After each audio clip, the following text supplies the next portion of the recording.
ओम नमो भगवते वासुदेवाय।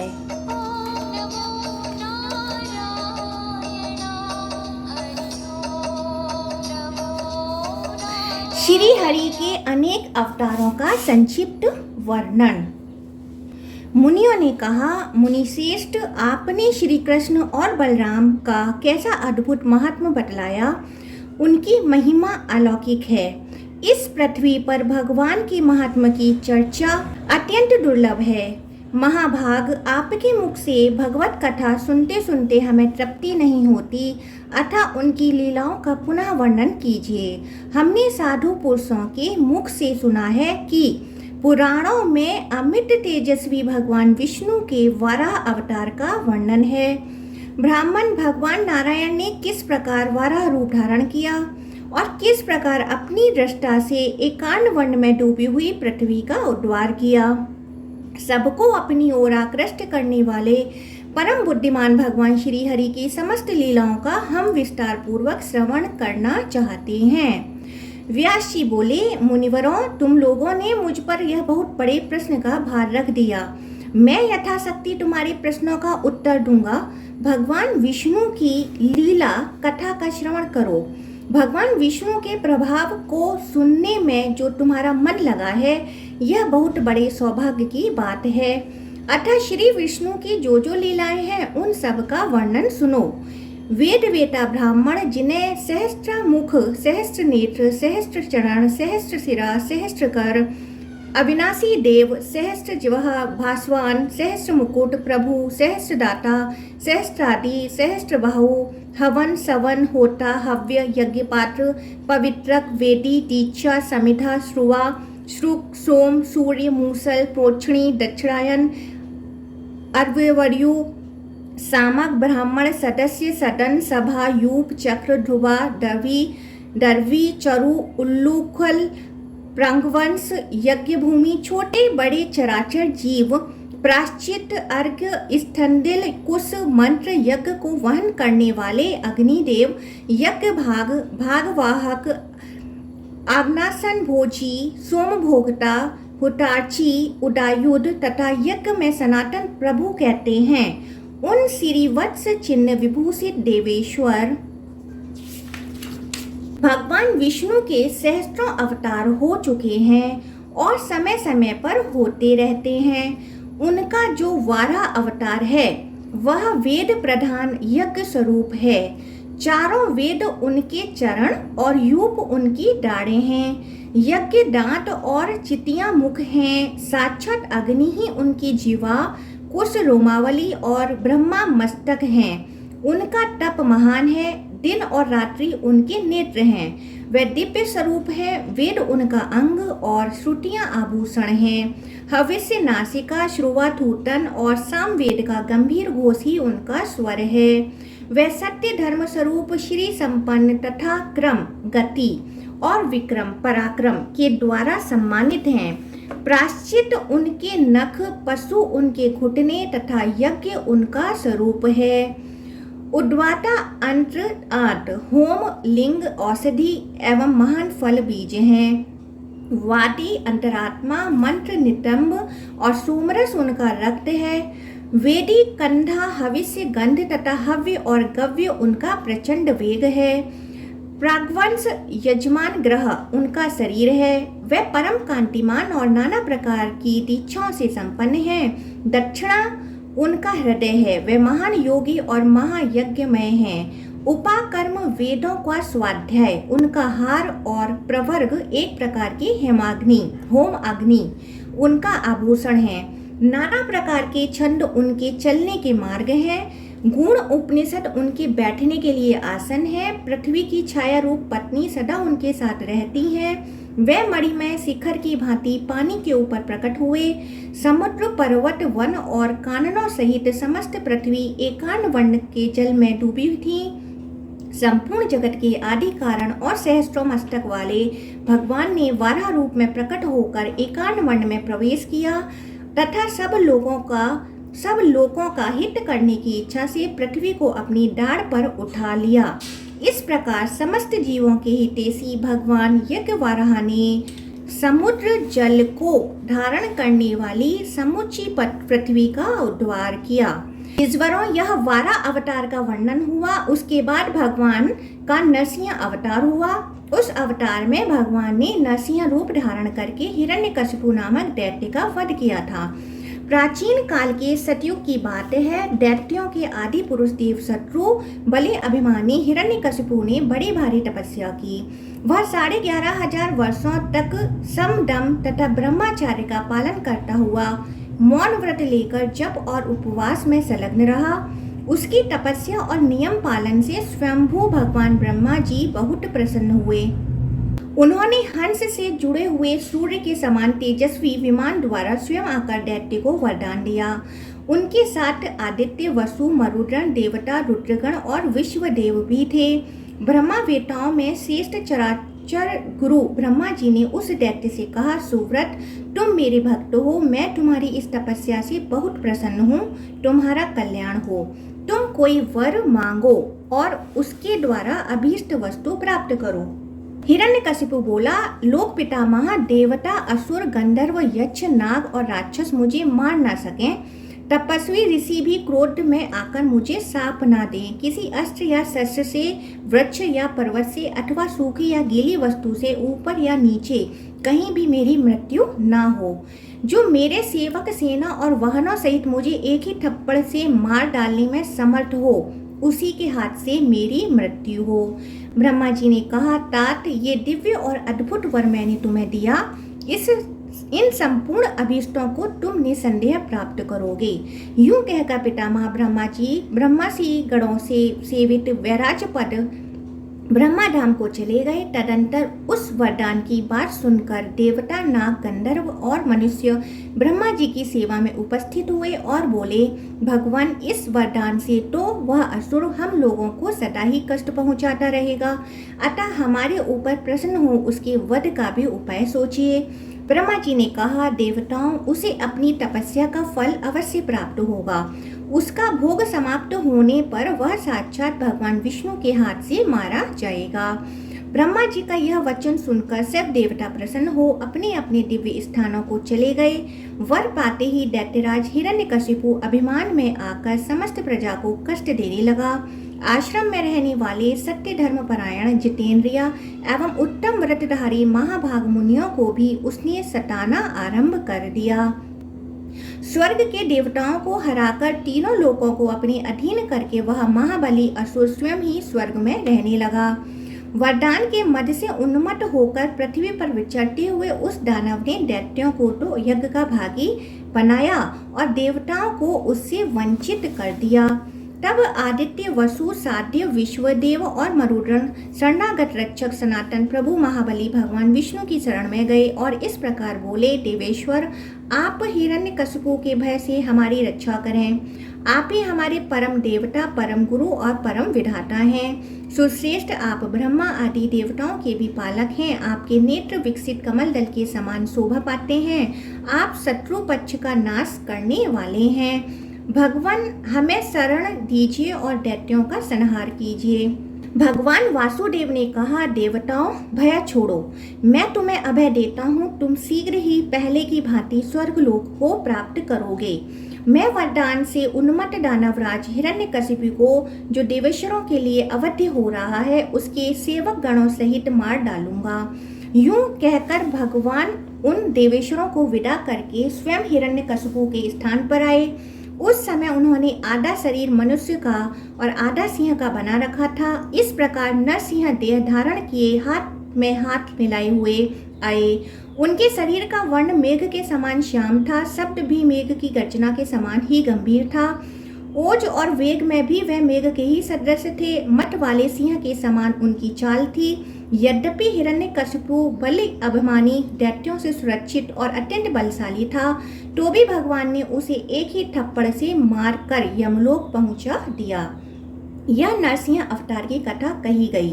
अब वामन अवतार का वर्णन सुनो। भगवान का वामन रूप दैत्यों का विनाश करने वाला था। उस रूप को धारण करके श्री हरि बलवान बलि के यज्ञ में गए और वहां उन्होंने अपने 3 ही पगों से त्रिलोकी को नापकर संपूर्ण दैत्यों को क्षुब्ध कर डाला। बलि के हाथ से समूची पृथ्वी लेकर भगवान ने इंद्र को दे दी। यह महात्मा श्री विष्णु का वामन अवतार है। वेद वेता ब्राह्मण भगवान वामन के यश का सदा गान करते हैं।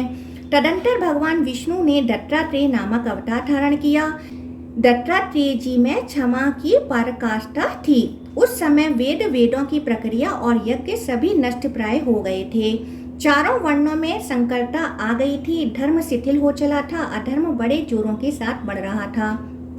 सत्य मिटता जाता था और सब ओर असत्य बोलबाला था। असत्य का बोलबाला था। प्रजा क्षीण हो रही थी और धर्म पाखंडी मिश्रित हो गया था। ऐसे समय में भगवान दत्तात्रेय ने यज्ञों तथा क्रियाओं सहित वेदों का पुनरुद्धार किया और चारों वर्णों को पृथक पृथक करके उन्हें व्यवस्थित रूप दिया। दत्तात्रेय जी परम बुद्धिमान और वरदायक थे। उन्होंने हेह राज कार्तवीर्य को यह वर दिया था कि राजन, तुम्हारी ये दो भुजाएं मेरी कृपा से 1000 हो जाएंगी। वसुधा पते, तुम संपूर्ण वसुधा का पालन करोगे। जिस समय तुम युद्ध में खड़े होंगे तुम्हारे शत्रु तुम्हें आंख उठाकर देख भी ना सकेंगे। तुम उनके लिए अजय हो जाओगे। यह श्री विष्णु के दत्तात्रेय अवतार की चर्चा की गई। इसके बाद भगवान ने परशुराम अवतार ग्रहण किया। राजा कार्तवीर्य अर्जुन अपनी सहस्त्र भुजाओं के कारण युद्ध में शत्रुओं के लिए दुर्जय था, तो भी परशुराम जी ने उसे सेना के बीच में मार डाला। राजा अर्जुन रथ पर बैठा था, किंतु परशुराम जी ने उसे धरती पर गिरा दिया और छाती पर चढ़कर तीखे फरसे के द्वारा उसकी हजारों भुजाएं काट डाली। उस समय कार्तवीर्य बड़े जोर जोर से चीखता चिल्लाता रहा। उन्होंने मेरुगिरी से विभूषित समस्त पृथ्वी पर करोड़ों क्षत्रियों की लाशें बिछा दी। 21 बार भूतल को क्षत्रियों से शून्य कर दिया और अपने समस्त पापों का नाश करने के लिए उन्होंने अश्वमेध यज्ञ का अनुष्ठान किया। उस यज्ञ में भृगुनंदन परशुराम ने कश्यप जी को सारी पृथ्वी दक्षिणा रूप में दे दी थी। साथ ही बहुत से हाथी, घोड़े, सुंदर रथ और गौएं भी दान की। आज भी वह विश्व का कल्याण करने के लिए घोर तपस्या करते हुए महेंद्र पर्वत पर निवास करते हैं। यह सनातन परमात्मा श्री हरि के परशुराम अवतार का परिचय दिया गया। 24वें त्रेता युग में भगवान दशरथ नंदन कमल नयन श्री राम के रूप में अवतार लिया। भगवान विष्णु उस समय 4 रूपों में प्रकट हुए थे। उनका तेज सूर्य के समान था। वह लोक में श्री राम के नाम से विख्यात हुए और विश्वामित्र के यज्ञ की रक्षा के लिए उनके पीछे पीछे गए। महायशस्वी श्री राम सब लोगों को प्रसन्न रखने, राक्षसों को मारने और धर्म की वृद्धि करने के लिए अवतीर्ण हुए थे। कहते हैं राजा श्री राम सदा सब भूतों का हित करने के लिए तत्पर रहते थे। वह संपूर्ण धर्मों के ज्ञाता थे। उन्होंने लक्ष्मण को साथ ले 14 वर्षों तक वन में निवास किया था। उनके साथ उनकी पत्नी सीता भी गई थी, जो मूर्तिमती लक्ष्मी थी। जन स्थान में निवास करते हुए श्री राम ने देवताओं के अनेक कार्य सिद्ध किए। उन्होंने रावण के द्वारा अपहृत सीता का पता लगाकर उन्हें प्राप्त किया और रावण का वध किया। पुलस्त्य वंशी राक्षस राज रावण देवता, असुर, यक्ष, राक्षस और नागों के लिए भी अवध्य था। युद्ध में उसको जीतना बहुत ही कठिन था। उसका शरीर कज्जल राशि के समान काला था। उसे कोटि कोटि राक्षस सदा घेरे रहते थे। वह तीनों लोकों को मार भगवाने वाला क्रूर, दुर्जय, दुर्धर, गर्वयुक्त, सिंह के समान पराक्रमी और वरदान में उन्मत्त था। देवताओं के लिए तो उसकी ओर देखना भी कठिन था। ऐसे रावण को भगवान श्री राम ने सेना और सचिवों सहित संग्राम में मार डाला। इसके पहले उन्होंने और भी कई अलौकिक कर्म किए थे। अपने मित्र सुग्रीव के लिए उन्होंने महाबली वानर राज वाली को मारा और सुग्रीव को किष्किंधा के राज्य पर अभिषिक्त किया। मधु का पुत्र लवण नामक दानव मधुवन में रहता था। वह वीर तो था ही, वर पाकर मतवाला हो उठा था। उसे भगवान ने शत्रुघ्न के रूप में जाकर मारा। मारीच और सुबाहु नामक 2 बलवान राक्षस थे, जो शुद्ध अंतकरण वाले मुनियों के यज्ञों में विघ्न डाला करते थे। उनको और उनके साथी अन्य राक्षसों को भी युद्ध कुशल महात्मा श्री राम ने मार गिराया। विराट और कबंध दो बड़े भयंकर राक्षस थे। वे पूर्व जन्म में गंधर्व थे, किंतु साप से मोहित होकर राक्षस भाव को प्राप्त हुए थे। उन्हें भी नरश्रेष्ठ श्री राम ने मारकर शाप मुक्त कर दिया। श्री राम के बाण अग्नि, सूर्य किरण और विद्युत के समान तेजस्वी, तपाए हुए स्वर्ण से युक्त विचित्र पंखों से सुशोभित तथा महेंद्र वज्र के सुदृढ़ सार युक्त थे। उन्हीं के द्वारा उन्होंने युद्ध में शत्रुओं का नाश किया। परम बुद्धिमान महर्षि विश्वामित्र ने देवताओं के लिए भी दुर्धर्ष दैत्यों का वध करने के लिए श्री रघुनाथ जी को अनेक दिव्य अस्त्र शस्त्र प्रदान किए थे। पूर्व काल में जबकि महात्मा राजा जनक के यहाँ यज्ञ हो रहा था, श्री राम ने खेल में ही महेश्वर के धनुष को तोड़ डाला था। धर्मात्मा में श्रेष्ठ श्री रघुनाथ जी ने ये सब अलौकिक कर्म करके 10 अश्वमेघ यज्ञ भी किए थे, जो बिना किसी विघ्न बाधा के पूर्ण हुए थे। श्री रामचंद्र जी के राज्य करते समय कभी अमंगल की बात नहीं सुनी गई। हवा तेज नहीं चलती थी, कोई किसी का धन नहीं चुराता था, न कभी विधवाओं के विलाप सुने जाते और न अनर्थ की ही प्राप्ति होती थी। उस समय सब कुछ शुभ ही शुभ होता था। प्राणियों को जल, अग्नि अथवा आंधी से कभी भय नहीं होता था। बूढ़ों को बालकों की प्रेत क्रिया नहीं करनी पड़ती थी। क्षत्रिय ब्राह्मणों की परिचर्या करते थे, वैश्य क्षत्रियों के प्रति श्रद्धा रखते थे और शूद्र अहंकार छोड़कर ब्राह्मण आदि तीनों वर्णों की सेवा करते थे। श्री राम के राज्य में स्त्रियां अपने पति के सिवा दूसरे किसी पुरुष में आसक्त नहीं होती थीं और पुरुष भी अपनी पत्नी को छोड़ किसी दूसरी स्त्री पर कुदृष्टि नहीं डालते थे। उस समय सारा जगत जितेंद्रिय था। पृथ्वी पर डाकुओं का कहीं नाम भी नहीं था। एकमात्र श्री राम ही सबके स्वामी और संरक्षक थे। उनके शासन काल में मनुष्य हजारों वर्ष जीवित रहते और वे सहस्रों पुत्रों के पिता होते थे। किसी भी प्राणी को रोग नहीं सताता था। राम राज्य में इस भूतल पर देवता, ऋषि और मनुष्य एक साथ एकत्रित होते थे।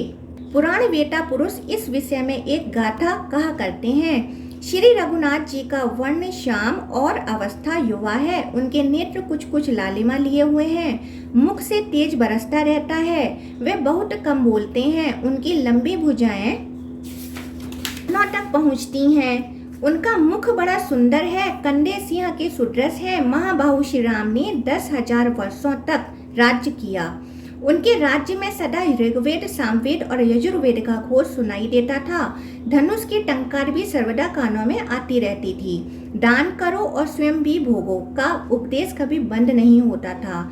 दशरथ नंदन श्री राम सत्ववान और गुणवान होने के साथ ही अब सदा अपने तेज से दैदीप्यमान रहते थे। उनकी सूर्य और चंद्रमा से भी अधिक शोभा होती थी। यह श्री राम अवतार का वर्णन हुआ। इसके बाद श्री हरि का अवतार मथुरा में हुआ था। वह श्री कृष्ण के नाम से विख्यात हुआ। भगवान श्री कृष्ण समस्त संसार का हित करने के लिए अवतीर्ण हुए थे।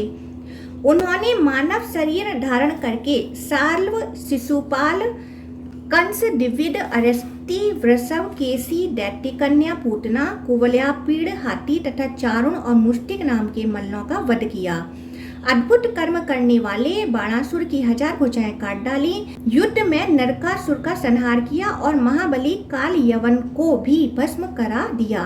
भगवान ने अपने तेज से दुष्ट दुराचारी राजाओं के समस्त रत्न हर लिए और उन्हें मौत के घाट उतार दिया। यह अवतार संपूर्ण लोगों का हित साधन करने के लिए हुआ था। इसके बाद विष्णु यशा नाम से प्रसिद्ध कल्कि अवतार होने वाला है। भगवान कल्कि संभल नामक गांव में अवतीर्ण होंगे। उनके अवतार का उद्देश्य भी सब लोगों का हित करना ही है। ये तथा और भी अनेक दिव्य अवतार हैं जो पुराणों में ब्रह्मावादी पुरुषों द्वारा वर्णित हैं। भगवान के अवतारों का वर्णन करने में देवता भी मोहित हो जाते हैं। पुराण वेदों की श्रुतियों द्वारा समर्थित है। इस प्रकार यह अवतार कथा संक्षेप से कही गई, जो संपूर्ण लोगों के गुरु और सदा कीर्तन करने योग्य हैं। उन भगवान विष्णु के अवतारों का वर्णन किया गया। इसके कीर्तन से पितरों को प्रसन्नता होती है।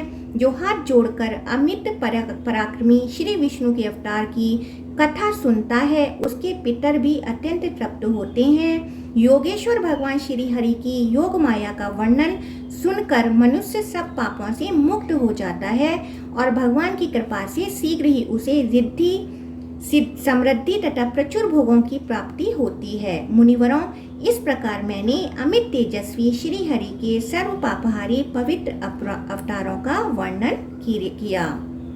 ओम नमो भगवते वासुदेवाय।